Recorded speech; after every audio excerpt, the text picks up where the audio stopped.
एक और जो बड़ी चिंता लोगों को थी कि भारतीय बाजारों के वैल्यूएशंस थोड़े ज़्यादा ऊपर हैं, हाई हो गए हैं, थोड़े महंगे हो गए हैं। लगभग लगभग सर 10%, 9 से 10% ऊपर से करेक्ट हो चुके हैं। Nifty, bank Nifty, mid cap small cap शेयरों पे तो थोड़ा सा और ज़्यादा होंगे। क्या इन लेवल पर आने के बाद वैल्यूएशन अब कंफर्टेबल हैं या अभी भी महंगे हैं? नहीं, लार्ज कैप के तो बड़े रीजनेबल है। मैं आपको एक नंबर बताता हूँ, आप बाद में अपने आप प्रेजेंट करना, नहीं तो मैं आपको इमेज भेज दूंगा होगी। जी जी। आप लास्ट 3 इयर्स का निफ्टी रिटर्न देखो हम्म।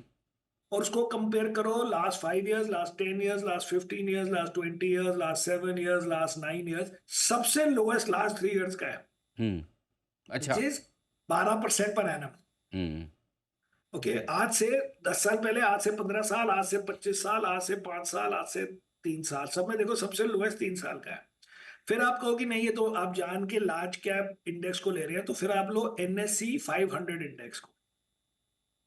वो लोएस्ट नहीं है, लेकिन वो सब एक बराबर है। खाली लास्ट 5 इयर्स के नंबर बड़े हाई लगते हैं दोनों के। तो इसलिए लोग कहते हैं 5 साल में बड़े रिटर्न बन गए, इसलिए मार्केट को करेक्ट होना जरूरी है या मार्केट करेक्ट होगी। लेकिन आप वो 5 साल को 7 साल कर दो, फिर नंबर नॉर्मल हो जाते हैं। कहने का मतलब है, वो लास्ट 5 इयर्स के नंबर अच्छे इसलिए भी हैं कि वो -6 और -7 ईयर बड़े गंदे थे, विच वॉज 2018 और 2019। लेकिन अगर आप खाली 5 साल के नंबर देखो, तब आपको लगता है हाँ जरा ज्यादा मार्केट बढ़ गई है। 12-14% जो पर एनम के बदले में वो कोई 20% है या 21% है। बट ओनली फॉर 5 ईयर, ना 3 साल में है, ना 7 साल में है, ना 9 साल में है, ना 15 साल में है, ना 20 साल में, ना 25 साल में। तो अब इसका आंसर ये है कि अगर आपको 5 साल के नंबर बड़े हाई लगते हैं, तो फिर आपको 2 साल 3 साल पहले बोलना था ना, क्योंकि लास्ट 3 साल के तो ठीक नहीं, मतलब नॉर्मल से भी मच लोअर है।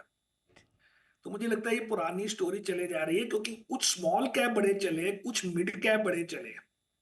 अब उनकी करेक्शन हो रही है या ज्यादा हो रही है। अब उससे ओवर टाइम क्या पूरी मार्केट डाउन होगी, कि खाली वो ज्यादा गिरेंगे, कि वो कम बढ़ेंगे, ये किसी को क्या पता। But overall our numbers for last 3 years are below our returns, sorry, below our longer term returns, and also lower than our earnings growth. अब आगे की अर्निंग ग्रोथ, अब जाके थोड़ी कंफ्यूजन हुई है ना ये इस क्वार्टर में। बट अगर आप पिछले 3 साल में देखें तो कुछ एक्स्ट्रा नहीं हुआ है। तो अगर आपको अभी हाई लगता है, तो 3 साल पहले और भी हाई लगता था, फिर क्या हुआ? अब तो बल्कि मॉडरेशन हो रही है।